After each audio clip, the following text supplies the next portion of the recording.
বেশি না, মাত্র ২ মাস পেরিয়েছে অকাল প্রয়াণ ঘটেছে জনপ্রিয় সঙ্গীত শিল্পীর।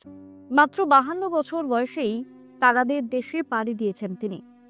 গোটা সঙ্গীত জগৎ এখনো তার অনুপস্থিতি মেনে নিতে নারাজ। তার মৃত্যু নিয়ে ধোঁয়াশা এখনো কিছুটা রয়েছে। নিছকই দুর্ঘটনায় মৃত্যু নাকি নেপথ্যে কোনো ষড়যন্ত্র রয়েছে তা নিয়ে চলছে কাটাছেঁড়া। আর এসবের মাঝেই তার জন্মদিনকে স্মরণ। মৃত্যুর পর প্রথম জন্মদিন এটি। কার কথা বলছি এত করে নিশ্চয়ই আপনারা বুঝে গিয়েছেন। আমি বলছি জুবিন গর্গের কথা। আপনারা সকলেই জানেন, গত ১৯ সেপ্টেম্বর সিঙ্গাপুরে মর্মান্তিক দুর্ঘটনায় প্রাণ হারান অসমের ভূমিপুত্র, অসমের কিংবদন্তি সঙ্গীত শিল্পী জুবিন গর্গের ৫৩তম জন্মদিনে পরিবার, ভক্ত এবং রাজনৈতিক মহল মিলিয়ে রাজ্য জুড়ে পালিত হলো আবেগঘন শ্রদ্ধাঞ্জলি। মূর্তি উন্মোচন থেকে কেক কাটা, আকাশ ফানুস এবং সাংস্কৃতিক অনুষ্ঠান।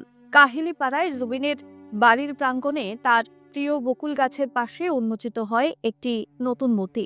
উপস্থিত ছিলেন তার বাবা, স্ত্রী, পরিবার সহ অসংখ্য অনুরাগী। জাতীয় স্তরে বিখ্যাত সঙ্গীত শিল্পী জুবিন গর্গ, তার মতো এক বিস্ময় প্রতিভাকে হারানো এদেশের সঙ্গীত জগতে অপূরণীয় ক্ষতি।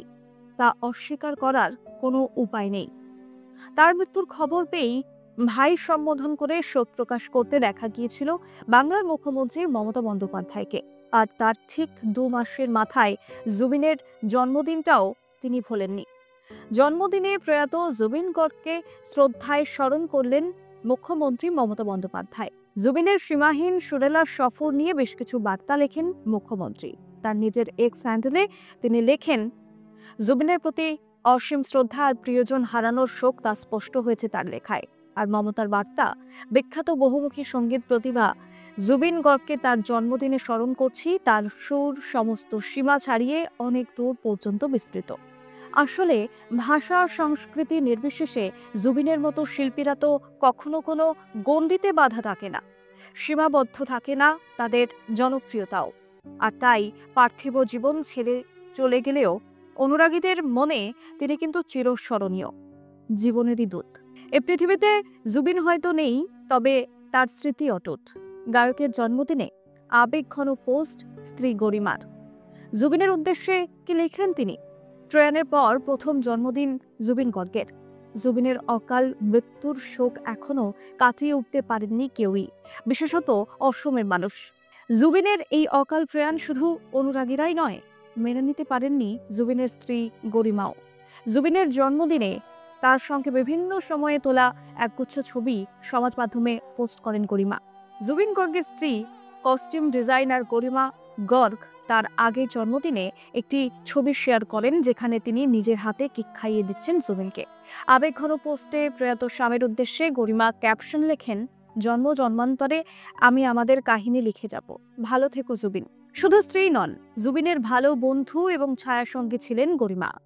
জুবিনের জীবনের বহু ওঠাপড়ার সাক্ষী থেকেছেন তিনি। জুবিন গর্গের শেষ সিনেমা রই রই বিনালে মুক্তির আলো দেখাতে গত মাসে দিন রাত এক করে কাজ করে গিয়েছেন গায়ক পত্নী গরিমা সাইকিয়া। একদিকে যখন জুবিনের মৃত্যুর বিচার চেয়ে অসম জুড়ে ঝড় উঠেছে, অন্যদিকে সেই আবহে অসুস্থ হয়ে হাসপাতালে ভর্তি ছিলেন গরিমা। বিশিষ্ট সঙ্গীত শিল্পী জিৎ গঙ্গোপাধ্যায়ও ডুব দিয়েছেন জুবিনের স্মৃতিতে। এক্সপোস্টে জিৎ লিখেছেন, শুভ জন্মদিন আমার প্রিয় বন্ধু। কিছু মানুষ থাকেন যারা কখনো ছেড়ে যান না, আমাদের সঙ্গেই থেকে যান। তুমি হলে সেরকমই। তুমি তোমার সুরেই সবার মধ্যে জীবিত থাকবে। তোমাকে আজ খুব মনে পড়ছে। সিঙ্গাপুরে নর্থ ইস্ট ফেস্টিভ্যালে গিয়ে মৃত্যু হয় জুবিনের। শনিবার সিঙ্গাপুরের সেই অনুষ্ঠানে পারফর্ম করার কথাও ছিল গায়কের, তবে তার আগেই সবটা শেষ।